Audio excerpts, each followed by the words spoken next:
안녕하세요. 아동관찰 및 행동연구 강의를 맡은 박민선입니다. 반갑습니다. 본 과목에 대해서 간략하게 소개하도록 하겠습니다. 우선 교과목 소개 및 그 교과 목표를 살펴보면요. 그 본 과목에서는 그 아동 행동을 연구하는 다양한 연구 방법들을 우선 제시하고 그중 관찰법을 중심으로 수업을 진행하게 됩니다. 관찰법은 그 언어를 이용해서 자신의 감정이나 어떤 의사를 표현하는 능력이 부족한 영유아기에 특히 중요한 방법인데요. 이제 영유아들은 언어보다는 눈빛이나 목소리, 몸짓으로, 눈빛이나 행동으로 이제 의사소통을 하게 되는데 이들을 연구하거나 이해하기 위해서는 우리가 다른 기법보다는 관찰이 무척 중요하고요. 그래서 그것들을 위해서 관찰의 계획, 기록들을 이제 학습하게 되시고 이를 영역별 발달 단계에 맞추어서 이제 적용하시는 법도 배우시고 그리고 이제 최종적으로는 그것들을 이제 지도에 활용할 수 있도록 이제 저희가 수업을 진행할 예정입니다. 강의 방법으로는 우선 도입하기, 그리고 학습하기, 학습활동, 퀴즈, 정리하기 순서로 이제 진행될 예정입니다. 자, 주별 강의 내용을 살펴보면요. 우선 아동 관찰 및 행동 연구의 역사부터 이제 간략하게 훑고요. 그리고 아동 관찰 및 행동 연구의 이제 방법들, 특히 실험 연구, 조사 연구, 사례 연구, 관찰 연구에 대해서 간략하게, 이것도 역시 간략하게 살펴볼 예정이고요. 그 중에서 관찰 연구가 저희 수업의 중요한 포커스잖아요. 관찰 연구에 대해서는 조금 더 자세하게 시간을 할애할 예정입니다. 그래서 4에서 7주까지 관찰 연구의 종류는 무엇인지, 관찰 연구를 왜 하는지, 목표는 무엇인지, 과정, 그리고 다양한 기록 방법 등에 대해서 학습하시고요. 그리고 중간고사를 보신 후에 9에서 13주까지는 이제 발달의 영역, 그쵸? 우리가 신체 운동 발달, 그 다음에 언어 발달, 인지 발달, 정서 발달, 사회성 발달 이렇게 그 각 발달의 영역별로 나누어서 영유아들의 어떤 측면을 우리가 관찰하고 연구할 것인지에 대해서 자세하게 배우시고 마지막 시간에는 이런 것들을 총정리해서 그쵸? 총정리해서 아동의 지도에 직접 활용하는 법까지 이제 저희가 학습을 하도록 하겠습니다. 자, 평가 기준은요. 일단 그쵸? 시험이 가장 중요한 비중을 차지하는데 중간고사 40%, 기말고사 40%. 그래서 이제 시험이 80%를 차지하고요. 그 외에 출석 그리고 진도율 각각 10%씩 이제 할애를 해서 총 100%. 네, 그래서 여러분들 시험의 비중이 좀 큰 편이죠. 그래서 수업 시간에 잘 숙지하시면 좋은 결과를 얻으실 수 있으실 것 같습니다. 자, 참고 교재는요. 사실 이제 교환을 중심으로 이루어지고 또 굉장히 다양한 영역을 다루기 때문에 한 가지 참고 교재로 정하기가 좀 어려웠어요. 네. 그래도 이제 저희 수업에 가장 가까운 교재로는 이순영 그 교수님이 쓰신 2014년판 그 아동 관찰 및 행동 연구가 조금 더 약간 관계가 있기 때문에 그것들을 조금 참고하시고 그 외에 제가 이렇게 제시한 참고 문헌들 모두 다 궁금하시면 부분 찾아서 공부하시면 더 좋으실 것 같습니다. 자, 저희가 이제 이번 학기 동안에 배우실 이 아동 관찰 및 행동 연구 이 과목은 일단은 이론과 실제를 접목시키고자 하는 과목이라고 보시면 좋으실 것 같아요. 그렇죠? 그래서 아동 연구라는 것이 이론적 의미하고 그 어떤 실제적인 의미를 동시에 가지고 있잖아요. 그리고 우리가 이것들을 통해서 지식 확장뿐 아니라 올바른 양육과 교육에 이것들을 적용하고자 하는 목적이 있기 때문에 우리가 수업 역시 그런 식으로 좀 실제적인 내용까지 많이 포함시키려고 노력했습니다. 여러분 아는 만큼 보인다는 말이 있죠. 제가 한 학기 동안 굉장히 이 말을 자주 할 예정인데 전에는 그냥 스쳐 지나갔던 의미 없어 보였던 행동들이 저희 수업을 통해서 조금 더 의미가 부여되고 여러분들이 조금 더 주의 깊게 아이들을 살펴보실 수 있도록 네, 그러한 어떤 예리한 시각, 객관적인 시각을 가질 수 있도록 네, 제가 도와드리도록 하겠습니다. 자, 이제 수업을 진행을 하도록 하겠습니다. 자, 오늘 시간에는 아동 관찰 및 행동 연구 이제 역사를 배우실 거죠. 그래서 이 아동 관찰 및 행동 연구의 역사를 고대, 중세, 17, 18세기, 19세기, 20세기로 나누어서 살펴보도록 하겠습니다. 일단 여러분 잘 아시는 것처럼 우리가 과학적인 말을 꼭 붙이지 않더라도 부모님이라든지 선생님이라든지 이러신 분들은 자신의 자녀 혹은 학생들을 주의 있게 관찰하고 그것들을 바탕으로 뭐 양육을 하시거나 지도를 오셨죠. 그렇죠. 지금도 그렇게 하고 계시죠. 그렇죠. 그러면서 이제 아이에 대해서 조금 더 알고 싶다. 아, 어떻게 하면 좋을지 좀 더 뭐 이해하고 싶다라는 이제 욕구를 가지시게 되실 거예요. 마찬가지로 예전부터 네, 그러한 욕구들이 이제 쌓여오면서 이러한 많은 시도들이 있어 왔고 이런 것들이 아동 관찰 및 행동 연구의 이제 계기로 이제 작용을 했습니다. 그래서 이런 것들이 누적되면서 현재 굉장히 많이 발전된 모습을 보이고 있죠. 예, 여러분들 아동학을 하시는 분들은 엄청나게 많은 이론가 학자들 그리고 연구 방법들을 이제 만나게 되실 텐데요. 이런 것들은 이제 하루아침에 이루어진 것들은 아니죠. 좀 전에 말씀드렸던 것처럼 여러 가지 시도와 욕구들 뭐 이런 것들이 있어 왔을 텐데 그래서 지금부터 이제 역사를 배우시면서 여러분들이 주의 깊게 보셔야 할 부분은 발달 과정이지만 이런 발달 과정, 어떤 것, 이론이 만들어지는 것, 이런 것들은 그 사회와 그 문화의 영향을 안 받을 수가 없어요. 그쵸? 그렇기 때문에 여러분들은 그냥 이론만 보실 게 아니라 지금 과정을 보시면서 어떠한 사회에서 어떠한 문화 속에서 어떠한 영향을 받아서 이러한 것들이 태동되었구나 뭐 이런 것들도 함께 봐두시면 도움이 되실 것 같습니다. 왜냐하면 이런 것들이 누적되시면서 결국엔 여러분들이 앞날에 대한 통찰도 갖게 되시거든요. 뭐 아동에 관련된 것도 마찬가지죠. 아동에 대한 연구 역시 그 시대나 사회 혹은 문화에 아동관과 밀접한 관계가 있어 왔어요. 그래서 이제 고대 시대부터 말씀을 드리겠지만 사실 고대 시대를 거쳐서 중세 이렇게 오면서 아동이라는 개념이 정립된 것은 그닥 오래되지 않았어요. 네, 그전에는 아예 그러한 개념조차 없었어요. 그렇죠? 만약 개념이 없다면 연구가 이루어질 수 있을까요? 그렇죠. 그렇기 때문에 지금부터 여러분들께 이제 쭉 시대상을 함께 이제 이론과 함께 연구 방법과 함께 이제 제시하면서 여러분의 이제 이해를 돕도록 하겠습니다. 자, 첫 번째 이제 고대 시대부터 들어가죠. 고대. 고대는 예, 아동이라는 아동관 없었어요. 사실은 그렇죠. 아동이란 개념이 그닥 없었으니까. 자, 일단은 그 고대 시대에는 생산이나 종족 보존에 대한 기여 여부가 아동 생존에 굉장히 중요한 판단 근거가 되었습니다. 무슨 말이냐면 이때는 뭐 아이를 죽이거나 버리거나 하는 것들이 그닥 큰 문제가 아니었어요. 지금 예, 우리의 상식으로는 그런 일이 있을 수가 어떻게 아이를 뭐 학대하고 죽이고 혹은 착취할 수가 있을까라는 생각을 하시겠지만 이 시기에는 그런 것들을 도덕적으로 판단해서는 안 되는 시기예요. 왜냐하면 개념이 없었거든요. 네, 그래서 이때는 그 영아 살해나 유기 아동 매매가 매우 성행했다고 합니다. 또한 이 시기는 아까도 말씀드렸듯이 도덕으로 말할 수 없다고 그랬잖아요. 왜냐하면 생존 자체가 문제인 시대였어요.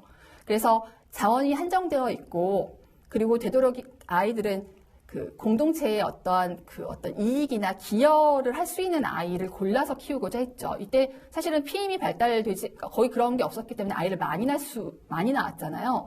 근데 모든 아이를 다 키울 수 없기 때문에 이 중에서 건강한 아이 그리고 무언가 우리 집안에 도움이 되는 아이, 네, 공동체에 기여할 수 있는 아이를 골라서 키웠어요. 그래서 뭐 여아라든지 아니면 뭐 어떤 장애가 있거나 뭐 이런 아이들은 이제 갖다 버리거나 이제 죽이는 일이 있었죠.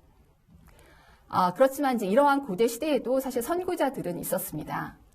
그렇죠. 우리가 굉장히 이제 익숙하신 이름들이 나올 텐데, 이때 이제 이 시기에도 철학적인 관심으로 이제 아동기라는 말을 쓰지는 않았지만 뭔가 좀 성인기와는 다른 그런 발달 혹은 그러한 모습을 보이는 그러한 시기가 있다는 것들을 인식하신 선구자들이 있는데요.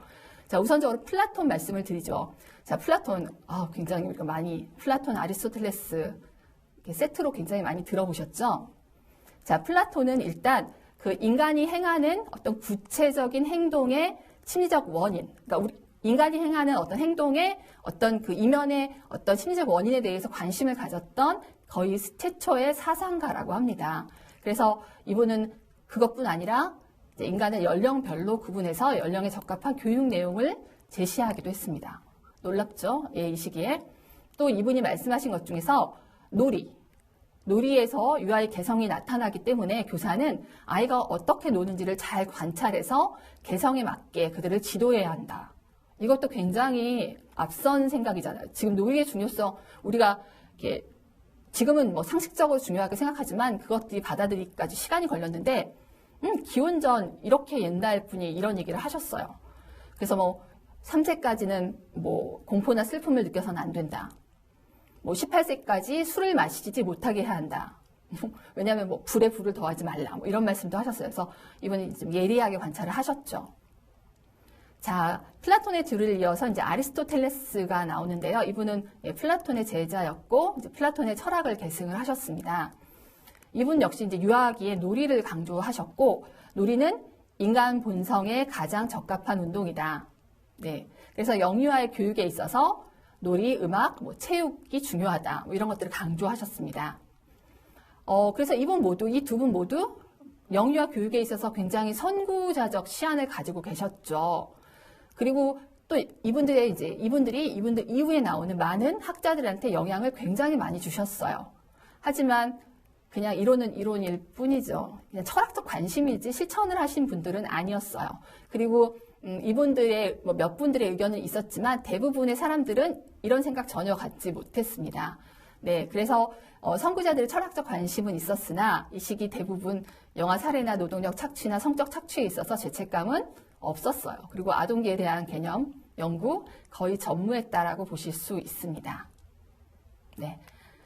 그러다가 이제 중세시대로 넘어와요. 자, 중세시대 하면 여러분 뭐가 생각나시나요? 네. 중세시대 하면 이제 수도원, 뭐, 교회, 그쵸, 교황, 그 다음에 공주, 기사, 뭐, 농노. 네. 중세시대는 뭐, 일단은 신중심의 사회라고 볼 수 있죠. 자, 이 중세시대 역시 아동기라는 개념이 아직 생겨나지 않았어요. 그러니까 태동하려는 시기예요, 이 시기가. 그래서 아동기를 단지 생활주기상에서 별개의 단계로만 간주했습니다. 뭔가 다르긴 하지만 그냥 생활주기상으로 그냥 구분되는 거지 어떤 질적으로 다르다는 생각을 이때 아직 하지 못합니다. 그래서 아이를 어른의 축소판, 미니어처라고 생각하죠. 이미 형성된 어른. 그러니까 그냥 뭐 5살, 7살, 뭐 10살 다 똑같다고 생각했어요. 그냥 몸집이 좀 작을 뿐이지.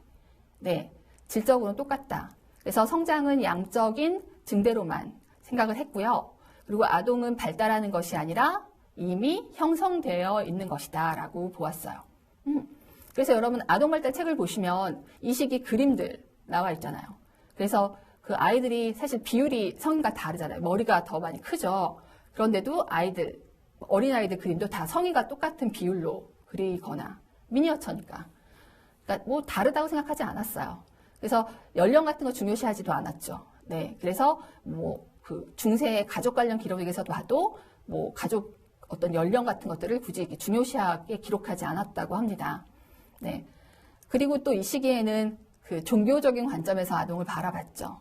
이 시기는 인간관이 굉장히 부정적이었잖아요. 그렇죠? 그래서 어떤 악설, 인간은 악하게 태어난다. 왜? 원죄가 있으니까. 여러분, 그쵸? 아담과 이브, 원죄. 그래서 인간은 원죄, 죄의 어떤 존재, 죄가 가득한 존재. 그렇기 때문에 이러한 그 죄 많은 인간을 올바른 길로 이끌어야 되잖아요. 그렇기 때문에 굉장히 엄격하게 훈육했습니다. 네. 그러니까 체벌, 매, 이런 것들이 아이를 위하는 길이에요. 왜냐하면 얘는 죄 많은 인간이기 때문에 때려서 가르쳐야 한다라고 생각을 했어요. 그래서 엄격한 체벌 교육 그리고 매를 때리는 교육 같은 것들이 일반화되었습니다. 학대 아니었어요. 이 시기에는. 사람들이 사랑해서 했던. 네, 사랑의 매라는 말이 이때 나왔나요? 네, 하여튼 굉장히 아이를 엄격하게 키웠고요. 그리고 이제 아까도 말씀 노동력 착취 같은 거 굉장히 심했잖아요. 그렇죠? 그러다가 이제 점차 14세기 이후에 사회가 조금씩 계몽되면서 이제 아동에 대한 인식이 아주 조금씩 변하게 됩니다. 그래서 중세 말이 되면 서서히 이제 아동의 고유성, 좀 질적으로 다르지 않을까라는 생각. 그리고 의학적인 연구들이 쌓이면서 성인과 다르게 영유아기는 참 아이들이 취약하구나. 그래서 보호가 필요하구나 하는 인식들이 조금 생겨요. 네. 그리고 이제 교육도 좀 시작해요.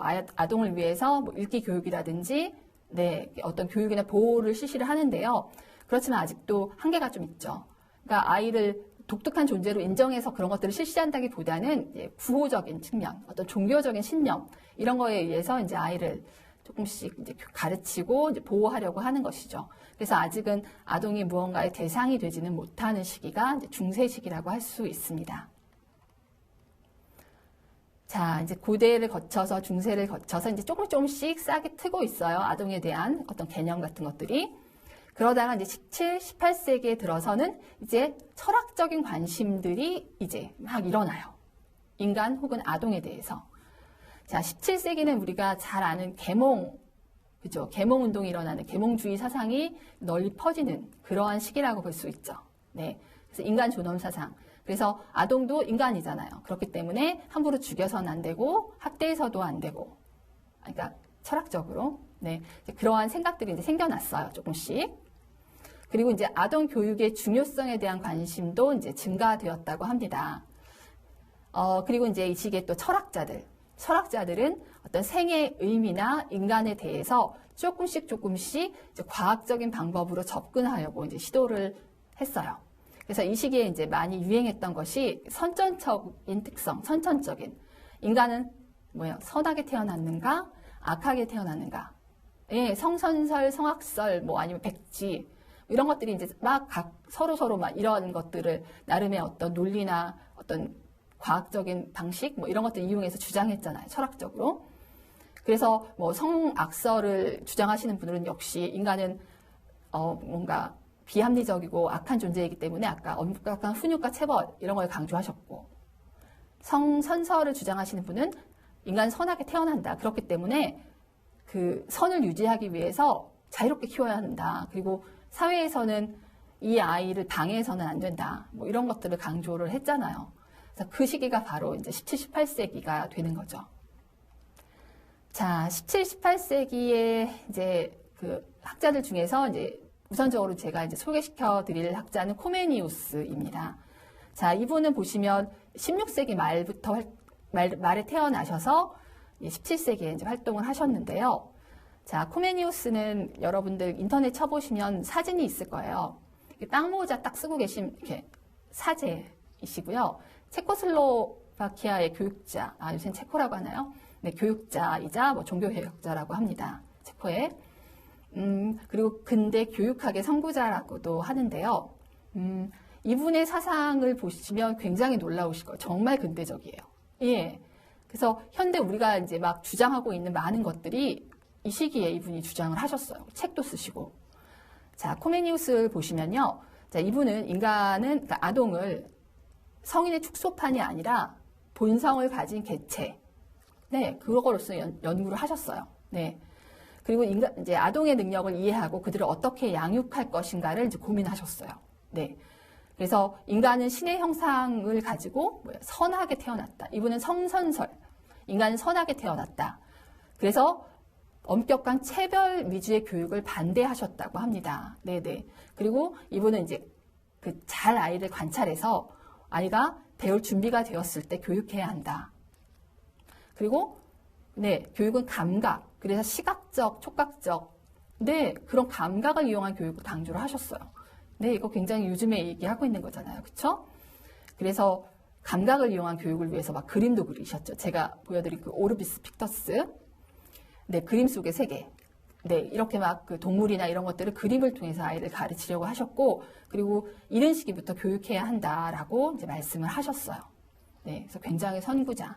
그래서 이분의 것들이 또 짝을 틔워서 이제 이후의 학자들에게 큰 영향을 미쳤죠. 자, 이 시기 또 중요한 철학, 아니 뭐 사상가, 학자, 네, 로크를 들 수 있습니다. 존 로크. 여러분 아시죠? 들어보셨죠? 우리 윤리 시간에 많이 들었던 것 같은데, 자, 이분의 대표적인 명언으로 모든 인간은 법 앞에 평등하다. 뭐 이런 말씀하신 분인데, 이분은 경험주의자셨다고 합니다. 경험주의자. 무슨 말이냐면, 그러니까 그 경험주의라는 것은 그 우리의 모든 지식은 경험의 근거를 두고 있다. 그리고 궁극적으로 우리의 경험에서 지식이 나온다라고 보신 거예요. 네. 그래서 경험주의자가 중요시하는 건 뭐예요? 학습이잖아요. 학습. 그리고 올바른 어떤 그 교육과 경험 이런 것들을 강조를 하셨어요. 그래서 인간은 선하고 악하게 태어난 것이 아니라 선하고 악하게 뭐예요? 키워진다, 길러진다. 그래서 그 유명한 명언인 타블라 라사가 나오죠. 뭔지 아시죠? 인간은 뭐예요? 백지 상태로 태어난다. 여러분 백치 아니라 백지. 네, 하얀 종이. 인간은 백지 상태로 태어난다라고 말씀하신 분이 바로 존 로크이십니다. 네, 아마 들어보셨을 거예요. 그렇죠? 그래서 이분이 강조하셨던 것은 인간의 발달은 전적으로 뭐예요? 환경에 의해서 결정된다라고 말씀을 하셨어요. 뭐요? 환경. 네. 그래서 어떤 일체의 관념은 우리 감각적인 경험만으로 되는 그러니까 일체의 어떤 우리의 관념은 감각적인 경험에 의해서 얻어지는 것이다. 그래서 후천적으로 얻는 경험에 따라서 아까 말씀드린 좋은 아이도 되고 나쁜 아이도 될 수 있다. 뭐 이렇게 말씀을 하셨습니다. 그래서 그리고 또 이분이 말씀하신 것은 출생 시 아동은 성인과 양적인 측면에서뿐 아니라 질적인 측면에서도 다르다. 그렇기 때문에 적절한 어떤 상호작용을 할 수 있도록 해야 한다. 그래서 어린아이는 백지 상태로 태어나 사회적 상호작용을 통해서 사회적 사고와 행동을 학습하게 된다라고 주장하는 거예요. 네, 그래서 주변 환경과 상호작용을 통해서 성숙한 인간으로 이제 키워진다라고 얘기를 하시고 그렇기 때문에 발달 초기의 학습은 무척 중요하다라고 말씀하신 분이 바로 누구예요? 존 로크세요. 자, 여러분 이런 것들을 하나하나 다 외우려고 하시면 머리가 아프시니까요. 그냥 흐름을 따라오세요. 네, 네. 그래서 존 로크는 이제 더욱더 강조를 했죠. 교육, 환경, 어떤 경험. 존 로크는 사실 이후 학자들한테 미치는 영향이 큰데 그 중에서 네, 나중에 여러분 오늘 이제 잠깐 언급할 건데 행동주의자한테 큰 영향을 미쳤어요. 네, 이후에 이제 왓슨이나 스키너 같은 학자들이 이제 행동주의 학자라고 나오고 그리고 이들이 이제 20에서 50년대 사이에 엄청나게 행동주의가 인기를 끌게 되는데 그들에게 이제 큰 영향을 미쳤던 학자가 바로 이 로크예요. 네. 그래서 이분은 경험주의자이고 그 다음에 어떤 그 학습 같은 거 중요시 하셨잖아요. 그쵸? 외부적인 거 중요시 하셨고 그리고 이분은 되게 과학적인 연구 같은 것도 강조를 하셨어요. 네. 그래서 이전에는 아동에 대해서 아예 무관심하거나 아동을 악하게 봤던 것이 주류라면 이제 그러한 시각에서 벗어나서 이제 과학적인 경험론적 어떤 시각을 보여주신 학자이다라고 로크를 이렇게 판단할 수 있는 거죠. 우리가 평가할 수 있는 거죠. 자, 로크. 그 다음에 루소가 나오네요. 아, 루소. 로크가 나오면 꼭 루소가 나오죠. 루소. 이름 들어보셨죠? 장자크 루소. 여러분들 이름을 안 들어보셨어도 자연으로 돌아가라. 이 말은 들어보셨죠? 네. 이분은 자연으로 돌아가라. 혹은 뭐, 에밀? 아니면 뭐, 사회계약설? 예. 안 들어보셨으면 이제 들어보시면 되죠. 네. 이런 걸로 이제 유명하신 분인데, 자, 이분은 일단 성선설이에요. 인간은 뭐야? 선하게 태어난다. 네. 그래서 사회 환경이 허락하는 한 좋은 방향으로 성장한다. 그러니까 사회 환경이 허락하는 한이라는 뜻은 사회 환경이 방해하지 않는 한. 얘는 그냥 그 적절한 환경을 제시하고 이제 그냥 내버려 두면 잘 자란다. 굳이 막 교육시키거나 막 옆에서 막 그 닥달할 필요는 없다라고 이제 생각하는 거예요. 네. 그래서 그리고 이제 아동을 능동적인 존재로 보았는데 아동은 어떤 특유의 감성과 어떤 사고방식 같은 걸 가지고 있다고 해요. 각각의 아이들은 그 자신만의 어떤 감정, 사고방식을 가지고 있기 때문에 이 아이들은 자신의 이러한 특성, 타고난 천성에 의해서 스스로 이제 교육되어지는 그런 능동적인 존재이다라고 루소는 보았습니다.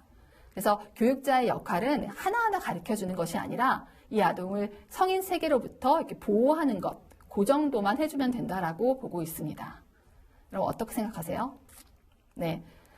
그러니까 선하게 태어났는데 쓸데없는 어떤 그 사회 환경이나 쓸데없는 교육, 성인에 의해서 타락된다. 그래서 그 아이들이 그것들을 접하지 않고 네, 자유롭게 살 수 있도록 보호해야 한다. 그것들이 사회의 역할이다. 사회계약설에서는 이런 얘기를 하거든요. 네, 그래서 자연으로 돌아가라는 얘기를 하는 거죠. 네, 그래서 이분은 이제 본성, 선하게 태어난 본성과 이제 환경의 상호작용적 견해를 가진 철학자이다. 라고 볼 수 있고요.